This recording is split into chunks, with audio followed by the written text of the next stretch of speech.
Halo, perkenalkan nama saya Julius Perry. Saya dari kelompok 8. Perkenalkan, nama saya Trialda, saya dari kelompok 8. Perkenalkan, nama saya Devi Permatasari, saya dari kelompok 8. Perkenalkan, nama saya Rosalia Anissa, saya dari kelompok 8. Baik, kami dari kelompok 8 akan mempresentasikan hasil diskusi kelompok kami, yaitu tentang pengembangan variasi mengajar yang akan disampaikan oleh teman-teman saya. Baiklah, kita akan masuk ke dalam tujuan variasi mengajar, di mana ada beberapa tujuan. Yang pertama, meningkatkan dan memelihara perhatian siswa terhadap relevansi proses belajar mengajar, di mana di dalam suatu proses belajar mengajar, perhatian siswa terhadap materi pelajaran itu sangat dibutuhkan. Karena jika perhatian siswa itu kurang, maka siswa tersebut akan mengalami kurang paham atau tidak mengerti dalam sebuah materi. Untuk tujuan yang kedua, yaitu memberikan kemungkinan berfungsinya motivasi, di mana motivasi di sini memegang peran penting dalam proses belajar mengajar. Dengan adanya motivasi, maka siswa tersebut dapat belajar dengan tekun, dan juga jika tidak ada motivasi dalam dirinya, maka siswa tersebut akan mengalami yang namanya malas dalam belajar dan lain sebagainya. Kita akan masuk ke tujuan variasi mengajar yang ketiga, yaitu membentuk sikap positif terhadap guru dan sekolah.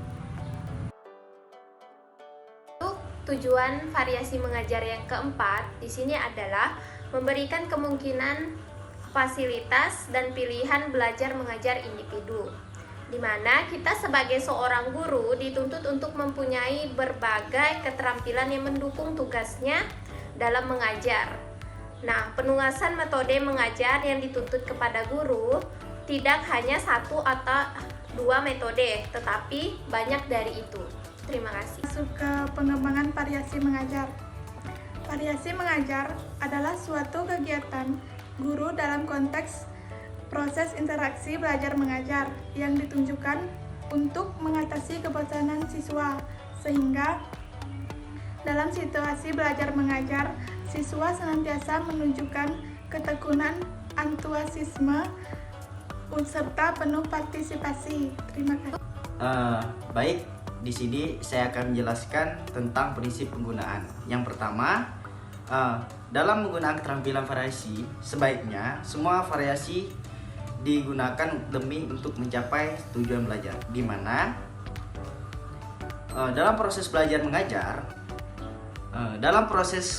mengajar, masalah kegiatan siswa adalah yang mana menjadi fokus perhatian bagi seorang guru, karena apapun kegiatan yang dilakukan guru adalah tidak lain untuk lingkungan yang tercipta itu menyenangkan hati, menggairahkan belajar semua siswa. Yang ketiga, penggunaan komponen variasi harus benar-benar terstruktur dan direncanakan oleh guru, di mana kita dari seorang pendidik harus benar-benar mempersiapkan sesuatu yang akan kita sampaikan kepada siswa kita di kelas, sehingga dalam proses belajar mengajar siswa tersebut tidak membingungkan dan tidak membosankan bagi dalam suatu kelas, sehingga dalam pengajaran tersebut unik, menarik, dan minat siswa di situ berpengaruh besar dalam proses belajar mengajar tersebut. Terima kasih.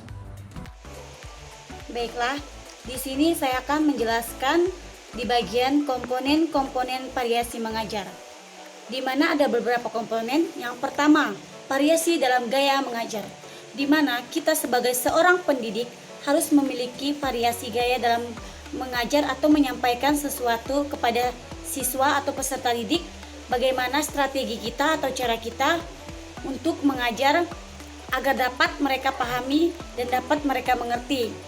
Dan yang kedua, variasi suara.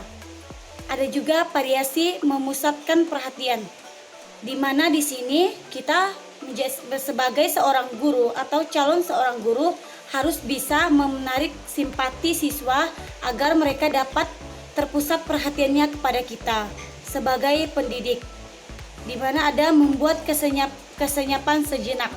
Maksudnya di sini adalah kita sebagai seorang pendidik harus bisa membuat ruangan atau ruang kelas itu menjadi senyap, sepi. Maksud sepi di sini dalam arti siswa yang ada di dalam ruangan tersebut mungkin tidak berisik atau tidak saling mengganggu seperti itu. Mengadakan kontak, variasi gerakan badan dan mimik. Maksud mimik di sini adalah ekspresi seperti ekspresi wajah seperti itu, dan mengubah posisi dan juga bergerak kita. Dan di bagian poin kedua ada variasi dalam penggunaan media dan bahan pelajaran.